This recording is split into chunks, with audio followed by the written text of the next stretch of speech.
Buenas noches, queridos hermanos. Gracia y paz en Cristo Jesús para todos ustedes. Estamos continuando con este hermoso estudio que hemos venido desarrollando ya por varios lunes. Estamos estudiando nuestras raíces, nuestras confesiones. Estamos estudiando cada uno de los artículos de la fórmula de concordia. Hoy vamos a estar meditando, pensando un poco, también mirando algunas preguntas referentes a lo que es el libre albedrío. Así que bienvenidos. Vamos a iniciar entonces con oración. Te pedimos, Señor amado, que nos guíes en el estudio de tu bendita y santa palabra, que sea el Espíritu Santo nuestro guía, nuestro maestro. También, Señor, con humildad nos acercamos ante ti pidiendo el perdón de todos nuestros pecados que recibimos solamente por los méritos de Cristo nuestro Señor. Amén. Quiero leerles lo que nos dice la fórmula de concordia respecto al libre albedrío. En asuntos espirituales, el entendimiento y la razón del hombre son completamente ciegos y por sus propias facultades no comprende nada, como está escrito en 1 Corintios 2:14. El hombre natural no percibe las cosas del Espíritu de Dios porque le son locura y le falta entendimiento. Cuando se le examina acerca de cuestiones espirituales.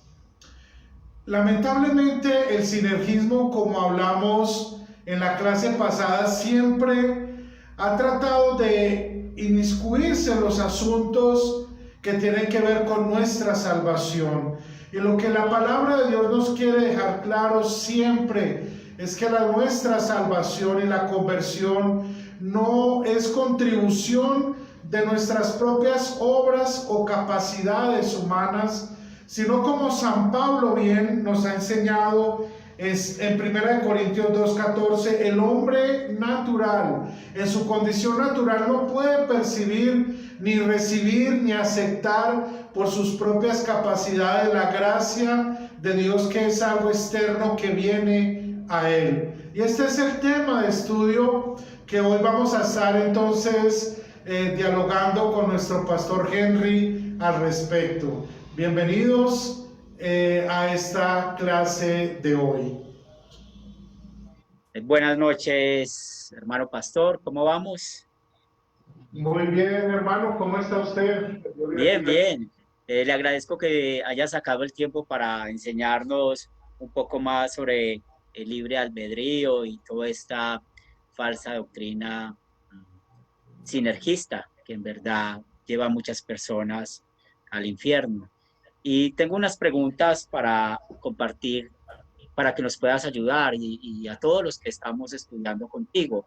Tengo dos preguntas temáticas y otras preguntas analíticas. Entonces, no sé si estás listo para poder escuchar las preguntas que hemos preparado. Claro que sí, hermano. Bueno, mi hermano, estoy hablando de una pregunta temática, ¿qué papel desempeña, si es que en realidad desempeña alguno, el albedrío humano en la conversión o regeneración? Muy bien, hermano. Esa es una pregunta que creo que es fundamental para iniciar con el estudio de esta noche. Primero, porque debemos dejar claro de que no desempeña ningún papel. Todo lo contrario, la enseñanza de la Biblia nos remite a que es precisamente el Espíritu Santo el que nos ha convertido de nuestra incredulidad y de nuestra condición de pecado en que nos encontramos, ¿verdad? Si leemos, por ejemplo, en Primera de Pedro, capítulo 2, versículo 25, la palabra de Dios dice, porque ustedes eran como ovejas descarriadas, pero ahora se han vuelto el pastor que cuida de sus vidas. Y esa es la condición del ser humano. Él no tiene ninguna capacidad natural que le permita poder crear la fe o tomar la decisión de venir a Dios, como algunos dicen en todo este lenguaje religioso, ¿no? Aceptar a Cristo, disponer de su vida para el servicio de él, sino lo contrario, es obra exclusiva del Espíritu Santo en la vida de la persona a la que le permite convertirse. Ah, qué bien, sí, muy claro ese punto. ¿Permite la Escritura, al enseñar que la salvación nos llega solo por la gracia de Dios, que el ser humano o su voluntad sea causa contribuyente a dicha salvación? Muy bien, hermano, vamos a leer algunos textos bíblicos como para responder, aunque desde ya estamos diciendo no, ¿cierto? No, no hay ninguna posibilidad. Sin embargo, Efesios 2, en el versículo 1, dice a ustedes, Él les dio vida cuando estaban muertos en delitos y pecados. Para avanzar un poco, si vamos al versículo 5, dice, nos dio vida juntamente con Cristo, aun cuando estábamos muertos en nuestros pecados. La gracia de Dios los ha salvado. Y es muy interesante este versículo que acabamos de leer, Efesios 2, 5, porque por una parte nos muestra la realidad del ser humano. Él está muerto en delitos y pecados. Y por otra parte, se afirma que es la gracia de Dios la que nos permite a nosotros disfrutar del regalo de la salvación, no nuestras obras, no nuestros esfuerzos. Por eso debemos contestar a la pregunta que me acabas de hacer, hermano, de que en ninguna manera el ser humano por su propia capacidad podría contribuir a la salvación. Ah, qué bien. Entonces, la Biblia en ningún momento apoya de que el hombre pueda ayudar en su conversión y tampoco apoya esta falsa doctrina de que el hombre contribuya pues a la salvación. Mira esta pregunta temática, perdón, analítica, que ya entramos en ellas. ¿Qué hace que el sinergismo sea una plaga tan persistente? Muy bien, hermano, gracias por la pregunta. Y si los hermanos que nos están viendo recuerdan, la clase pasada estuvimos ya dando como algunas pinceladas, le podemos decir, a este tema del sinergismo, ¿cierto? Precisamente el tema que estamos tomando en esta clase se da debido a esa controversia que se da con los sinergistas, que sin duda causaron un gran daño en diferentes etapas de la historia de la iglesia. Por ejemplo, vemos en los primeros siglos que ya el sinergismo estaba tomando fuerza y vemos que Agustín de Hipona es ese hombre que se pone del lado de la enseñanza correcta de las escrituras para combatir esta falsa enseñanza. En la época de la Reforma fueron varias las personas también, de ellos, pienso que más adelante vamos a poder mencionar algunos de ellos. Pero siempre el cristianismo que ha sido fiel a las escrituras ha tenido que luchar, ¿cierto? Ha tenido que luchar con esta falsa doctrina que lamentablemente también en algunos casos ha afectado a algunos hermanos en la fe. Y tú, hermano, también que eres pastor y que trabajas con muchas personas, te das cuenta que a veces muchos hermanos vienen a nosotros precisamente con esas dudas, ¿cierto? Bueno, ¿yo qué debo hacer para que mi salvación y mi relación con Dios sea mejor? Ese tipo de preguntas siempre nos muestran que es algo que está allí y que siempre los pastores, los líderes, tenemos la responsabilidad de cuidar de nuestros hermanos, de la salud de nuestras congregaciones, siempre enseñando la doctrina correcta de las Sagradas Escrituras y así poder combatir este deseo y este pensamiento tan carnal, podríamos decir, pero que siempre está allí tratando de infiltrarse para corromper la doctrina verdadera. Ah, qué bien, sí. Necesitamos estar cuidándonos y tener mucho cuidado dentro de la iglesia, porque a veces uno puede escuchar eso en la forma de hablar de algunos hermanos o tal vez de algún pastor. Yendo un poco más a la historia de Lutero, cuando él estaba, pues, ese debate con Erasmo, de acuerdo a este encuentro que tuvieron ellos dos, ¿qué tan imperecedera es de importancia esta situación o lo que pasó entre ellos?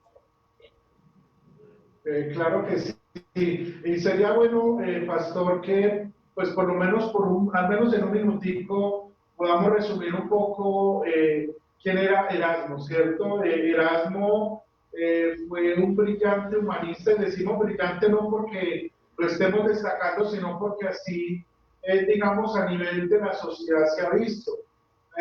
Tuvo una contribución que fue muy importante en su momento, y fue esa edición que él hizo del Nuevo Testamento griego, ¿cierto? Que es conocido como el texto recibido o el textus receptus, ¿no? Pero en cuanto a su posición, él siempre fue una persona que se mantuvo muy en la línea papista, ¿no? Y inclusive siempre se mostró como un defensor de la doctrina romana. Y en uno de sus escritos, creo que fue en 1524, él escribe exaltando precisamente el albedrío humano, o sea, las facultades que el ser humano tendría para contribuir con su salvación, podría contribuir para lo que podríamos decir su crecimiento espiritual. En respuesta de esto, Martín Lutero hace un escrito que es bastante extenso, se llama La voluntad determinada, ¿cierto? Es un libro que tiene bastante contenido y es muy interesante que lo podamos de pronto conocer un poco más. Creo que usando las redes sociales que tenemos hoy en día, podríamos aprovechar para compartirlo con algunos hermanos que tengan interés en conocer más, ¿cierto? Y poder leer un poco más de la esclavitud de la voluntad, que fue la respuesta que Lutero le da a él, porque aquel hombre se enfocó, como hemos dicho, en destacar que el ser humano tenía atributos naturales que le permitían tener una relación con Dios, y Lutero a eso responde que la voluntad del ser humano precisamente está esclava por su pecado, y por eso no puede venir a Dios y creer por sí mismo. Es como lo que podríamos resumir de la respuesta que el doctor Lutero le da a Erasmo. Interesante, interesante poder estudiar ese libro y cuando seguimos hablando de este sinergismo, pues sabemos que la Biblia no es ambigua para tratar temas como estos. Existen algunos textos bíblicos que nos ayudan para nosotros defender a la Biblia, defender la palabra de Dios de esta falsa doctrina. Así es. Así es, pastor. Por ejemplo, si podemos mirar rápidamente Romanos 3:28, nos dice Pablo: por tanto, llegamos a la conclusión que el hombre es justificado por la fe sin las obras de la ley. Es una declaración bastante contundente, ¿cierto?, al respecto. Si miramos Romanos, por ejemplo, 11:6, también nos dice: y si es por gracia, ya no es por obras. De otra manera, la gracia ya no sería gracia, y si fuera por obras, ya no sería gracia. De otra manera, la obra ya no sería obra.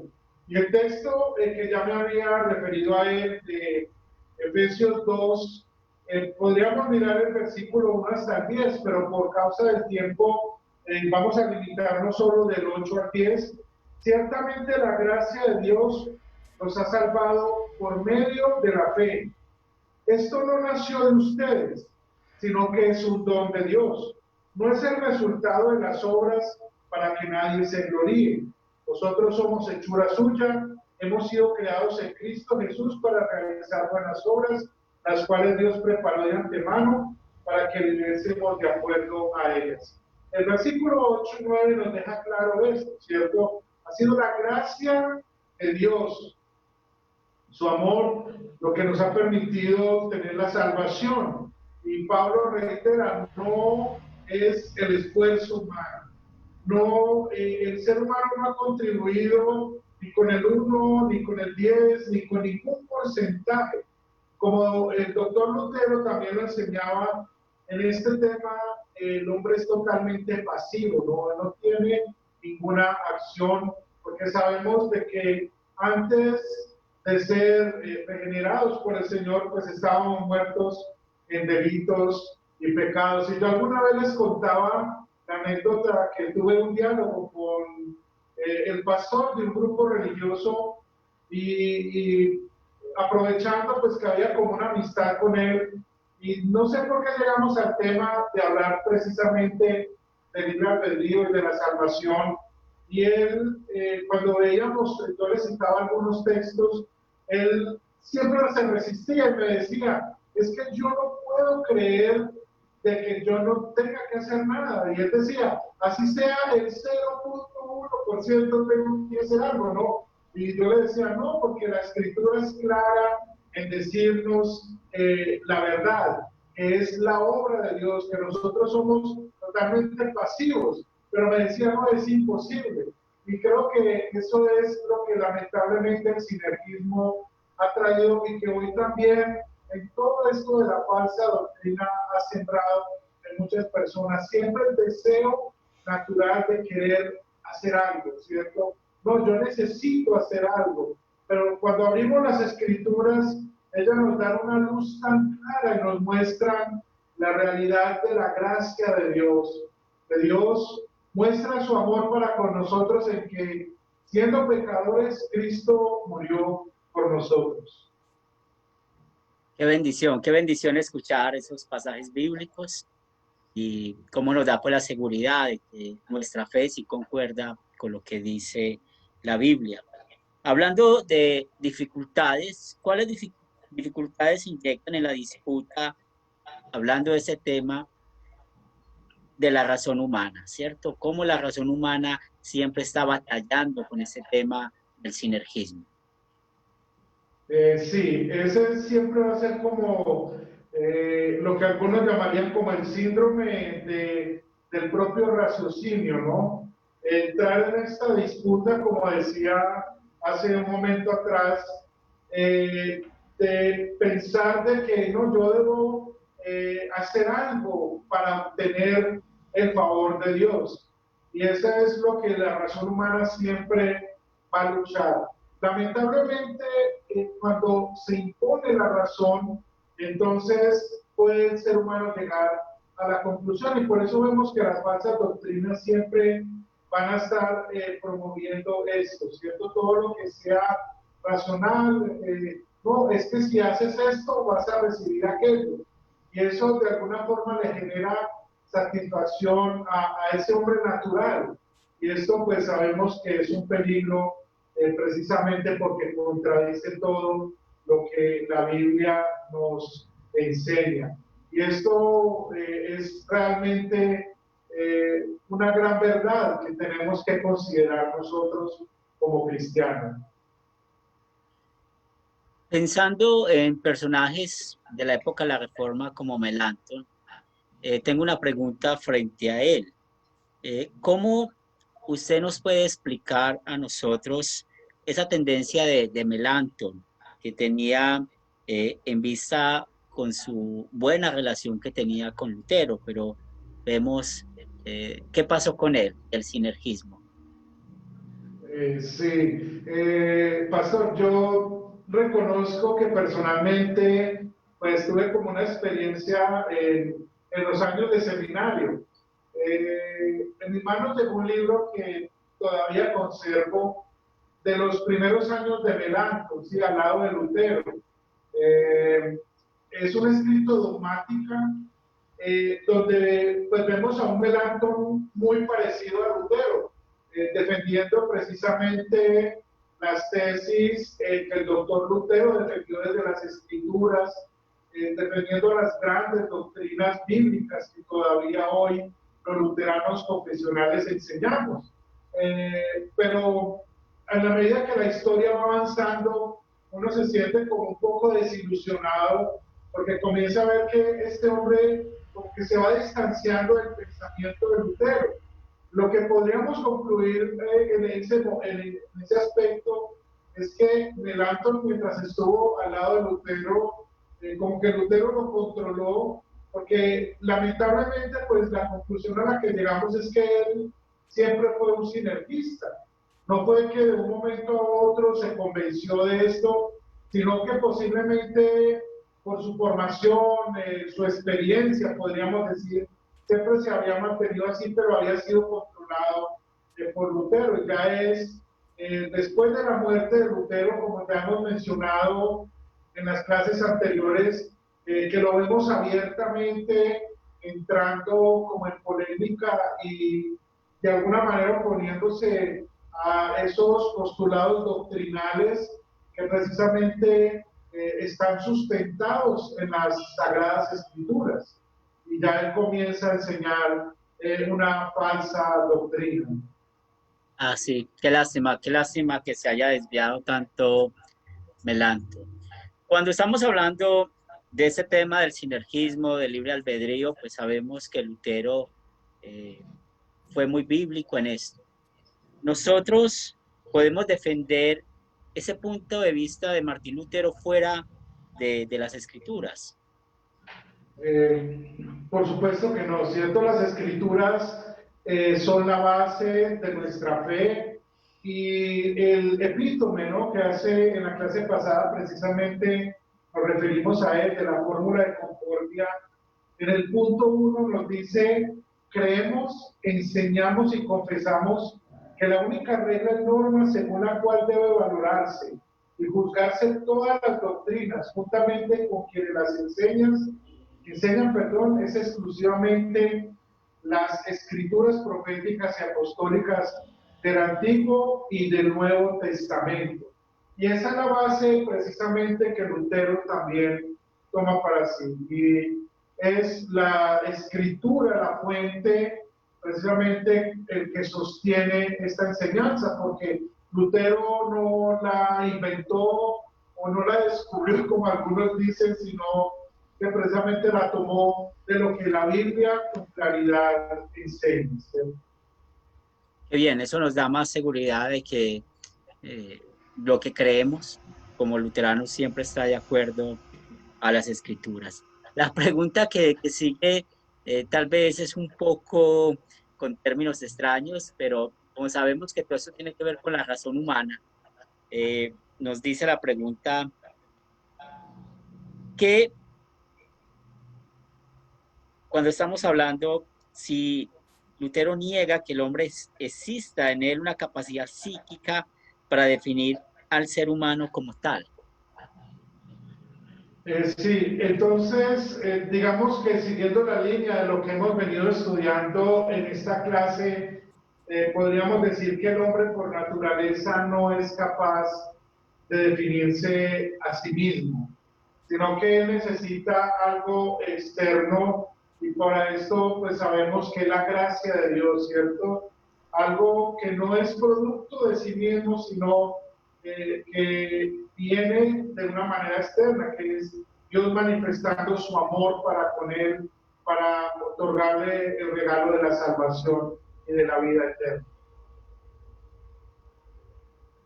Qué bien, qué bien. Ya hablamos del sinergismo en la justificación. Ahora, este sinergismo nos ayuda, o cuando hablamos del libre albedrío, nos ayuda algo en nuestra vida de santificación, o cómo funciona esto aquí.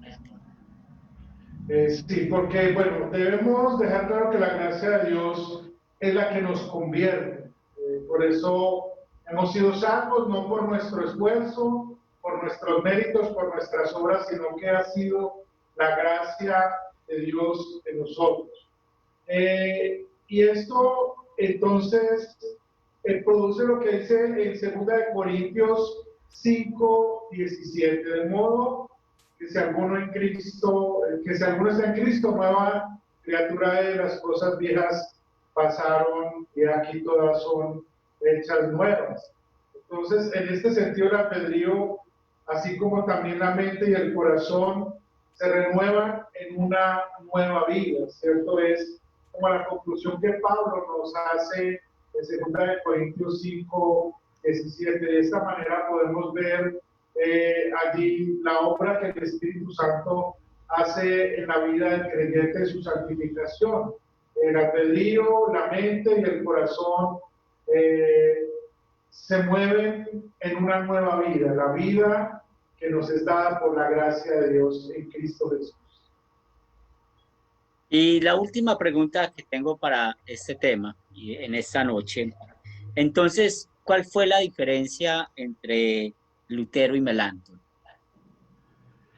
Bueno, es muy interesante. Yo creo que aquí es donde ya queda como muy marcada la diferencia. Lamentablemente, Melanchthon había dicho que hay 3 causas que son las que cooperan en la conversión del ser humano: la gracia de Dios, la palabra, y una tercera que es donde está, digamos, el error y la falsa doctrina, y es el albedrío consentidor del ser humano. O sea, decía, estas son las 3 cosas que contribuyen a la conversión del ser humano: la gracia de Dios, la palabra y el albedrío consentidor del ser humano. O sea que, si bien, por poner como un ejemplo, la gracia de Dios se derrama en la palabra que él decía, pero es el ser humano el que toma la decisión de lo que tiene que hacer, ¿no? Y ese es como el peligro de esta falsa doctrina, porque parece muy sutil. Mientras preparábamos esta enseñanza, también pensaba un poco en eso, decía, ¿cómo la falsa doctrina es tan sutil? A veces, cuando estudiamos nuestras confesiones luteranas, nuestras raíces, vemos que esos puntos de controversia que hemos venido estudiando cada lunes, a la final no tienen como, o sea, si uno lo leyera muy rápidamente, uno no vería como mayor dificultad en eso, ¿cierto? Cuando nosotros en nuestro hablar coloquial, siempre cuando alguien tiene una prenda de ropa con alguna mancha o algo, nosotros usamos una palabra coloquial diciendo, eso caminando rápido no se nota mucho. Y lamentablemente así pasa con muchos hermanos, con muchos pastores, con muchas personas que están en la enseñanza, porque pasan muy superficialmente por todo esto y fácilmente pueden caer en ser consentidores y en terminar enseñando una falsa doctrina, como fue el caso lamentable del acto, ¿no? Entonces, la diferencia es que Lutero hace un gran énfasis en los medios de gracia, ¿cierto? En los sacramentos, en el Evangelio. Él fue más allá y dice, no, hay algo allí, es el albedrío consentidor del ser humano, y eso es algo que las escrituras nos dejan claro de que no es por nosotros que recibimos el favor de Dios para nuestra salvación, y también es de lo que Lutero siempre se afirmó, es Dios que por el Espíritu Santo crea en nosotros la fe por el oír la palabra, como está en Romanos 10:17, ¿cierto? De modo que la fe es por el oír la palabra de Dios. Bueno, profe, amigo pastor, agradezco pues su tiempo para atender estas preguntas y esperamos pues de que todos hayamos aprendido mucho con ese tema del sinergismo. Claro que sí, hermano, muchas gracias. Siempre es muy bonito que compartamos este compañerismo y sobre todo afirmándonos en la palabra de Dios y conociendo un poco más en nuestras raíces. Qué bien, Eso qué es una bien. gran bendición. Sí, ¿vas a terminar con oración? Claro que sí, hermano. Entonces oremos. Te agradecemos, amado Dios, por darnos tu santa palabra, por la verdad de ella, porque nos permites estudiarla, escudriñarla, profundizarla también. Te rogamos que de ese mismo modo la apliquemos a nuestra vida. Hoy hemos estudiado el libre albedrío y cada vez que nos fijamos en lo que tu palabra nos enseña, estamos más agradecidos porque vemos tu amor y tu gracia. Sin nosotros merecerlo, tú nos has salvado, nos has dado vida por los méritos de Jesús, nuestro Señor y Salvador. Gracias por la vida de nuestros hermanos, todos los que participamos en esta clase. Qué hermoso ha sido hoy poder tener un estudio más de ella. Danos tu santa bendición y tu paz. En Cristo Jesús nuestro Señor. Amén. Amén. Hermano, Dios lo bendiga. Seguimos en contacto. Gracias, hermano. Dios te bendiga. Saludos.